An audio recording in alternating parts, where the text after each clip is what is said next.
to the AQA A-Level Biology 1.2 Carbohydrates video.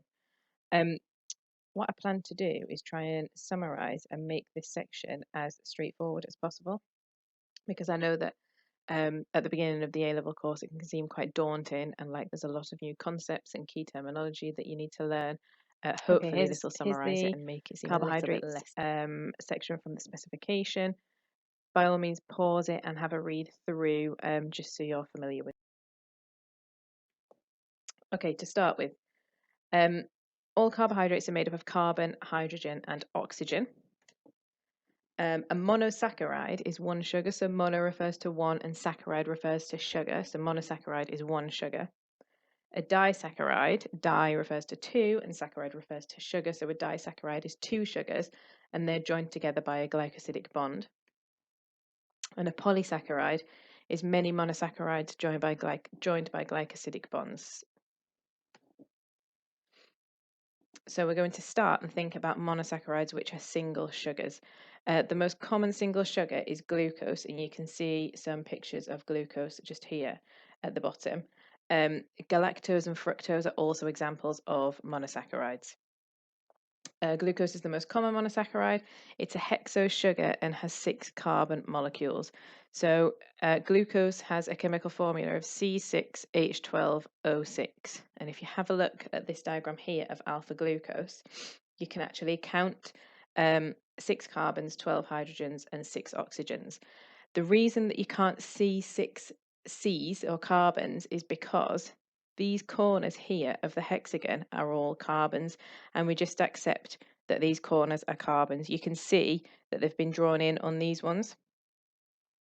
However, here they haven't been drawn in, and we're just happy that they're carbons. This corner here is an oxygen. So we've got 1 carbon, 2, 3, 4, 5, and 6 up here.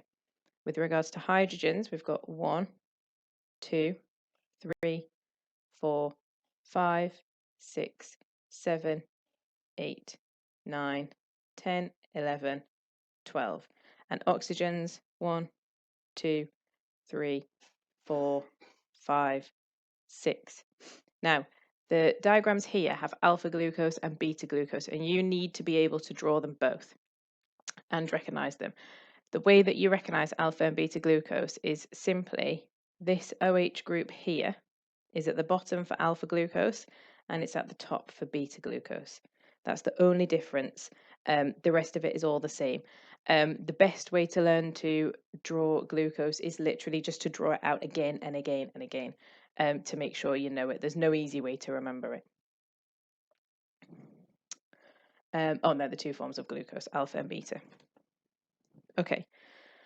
So in order to join 2 glucose molecules together, a condensation reaction has to occur. So you can see in this diagram here, you've got 1 glucose molecule here and 1 glucose molecule here. They've been joined here to make a disaccharide. So you've got 2 monosaccharides, 1, 2, joined together to make a disaccharide. Now in this case, you've joined glucose and glucose, and the disaccharide that you've made is called maltose. You can see that that's up here as well. Now this joins by a condensation reaction. You can see that it says condensation reaction here, and you can see that water or H2O is being given off. Now if you imagine, condensation is when water evaporates. So therefore, the condensation reaction, water is released, and we make this glycosidic bond here. So we've gone from having an OH group on this glucose here and this glucose here, and then what happens is we take away 2 H's, so the H and the H and 1 O, so we're essentially taking away this H and this OH, and we're left with 1 oxygen, which would be this oxygen here, and that oxygen forms a glycosidic bond. The 2 H's and the O that leave form the H2O in the condensation reaction. Condensation reactions also form the disaccharide sucrose, which is made up of glucose and fructose, and lactose, which is made up of glucose and galactose. Fructose is a pentose sugar, galactose is a hexose sugar, like glucose. So galactose has 6 carbons. It also has the chemical formula C6H12O6. Fructose is a pentose sugar, so it only has 5 carbons. Its chemical formula is C5H10O5. There's always double the amount of hydrogens as there are carbons and oxygens.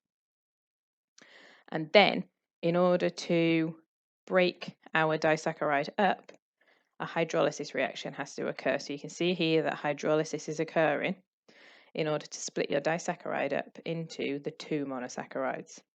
And in order to do that, you need to put the water back in. So 1H2O goes back in, splits up the disaccharide into 2 monosaccharides.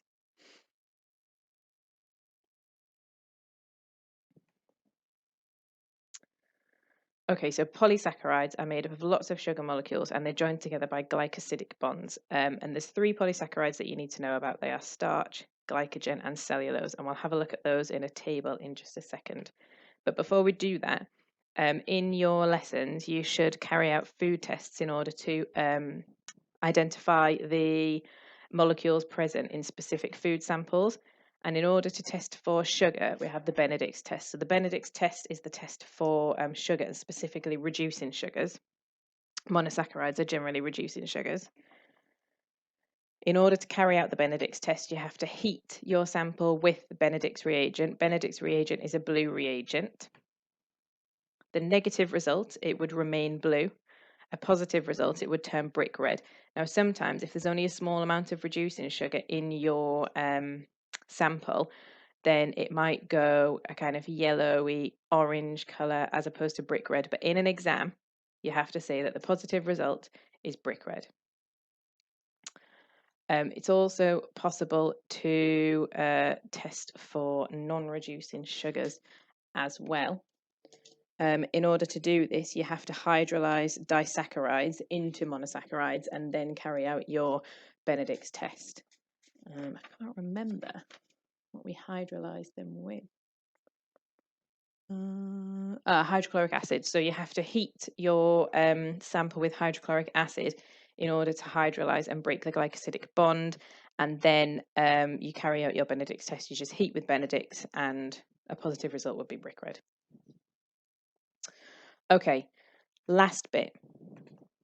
So you've got your 3 polysaccharides that you need to know about, which are starch, glycogen, and cellulose. Starch comes in 2 forms. It comes as amylose or amylopectin. And in this diagram, I know it's super small. This one here is amylose, and this one here is amylopectin. Now, the reason I know that isn't because I've read these teeny tiny labels here. It's because amylopectin is a branched molecule. So here you can see your main kind of string of monosaccharides here forming the polysaccharide. And then you've got all of these branches coming off the sides. So loads of branches coming off the sides of your molecule. Your starch molecule must mean that it's amylopectin. Amylose isn't branched. You can see there that it's just kind of a long string. The function of starch is storage within plants, and it's made up of alpha glucose. So we looked at alpha glucose and beta glucose on the previous slide. Starch is made up of alpha glucose. There's an A in starch, if it helps you to remember, and also amylose and amylopectin both start with A for alpha. With regards to relating structure to function, the starch is insoluble, so it won't affect water potential in a cell. This might start to make a little bit more sense once you have studied osmosis in a bit more detail, but all it means is that it won't affect the solute potential or the water concentration within a cell because it's insoluble. We can see there that amylose is a really compact molecule, so because it's kind of coiled itself up to be extra compact, which means that it can store lots of glucose in a small space. Starch is made up of alpha glucose, like we said. Amylopectin is branched so that lots of glucose molecules can be released at once. So what we mean there is if you just had one long string, so for example, the amylose, if you cut off the glucose at the end, both ends, you get 2 glucoses at once. However, with a branched molecule, you can see here that you've got 1 2, 3, 4, 5, 6, 7, and so on. Loads of different glucose molecules at the end of the branches, and they can all be cut off at the same time. So it means that you can release more glucose molecules at once. So therefore, more energy available. Did I say that the function of starch is storage in plants? And then in comparison to glycogen, whose function is storage in animals. So glycogen is actually really similar to amylopectin.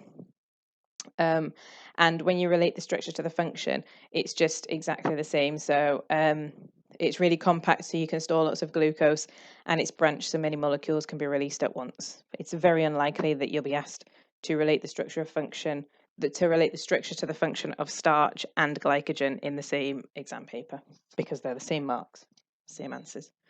And then finally, cellulose, which looks a little bit different.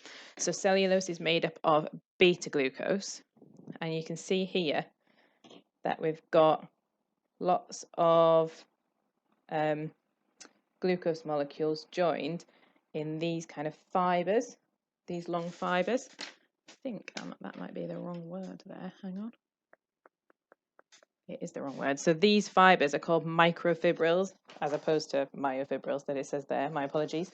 So the glucose is joined in long microfibrils, and in between the microfibrils, you'll see that there are hydrogen bonds.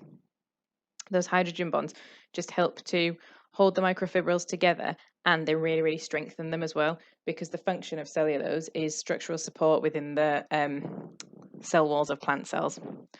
And then relating the structure to function, they form long chains, which gives them strength, and also they're joined together by hydrogen bonds, which gives the cellulose further strength.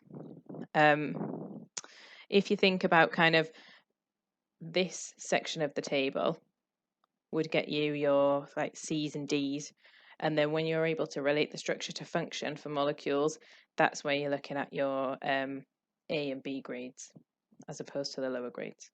And that's all for today.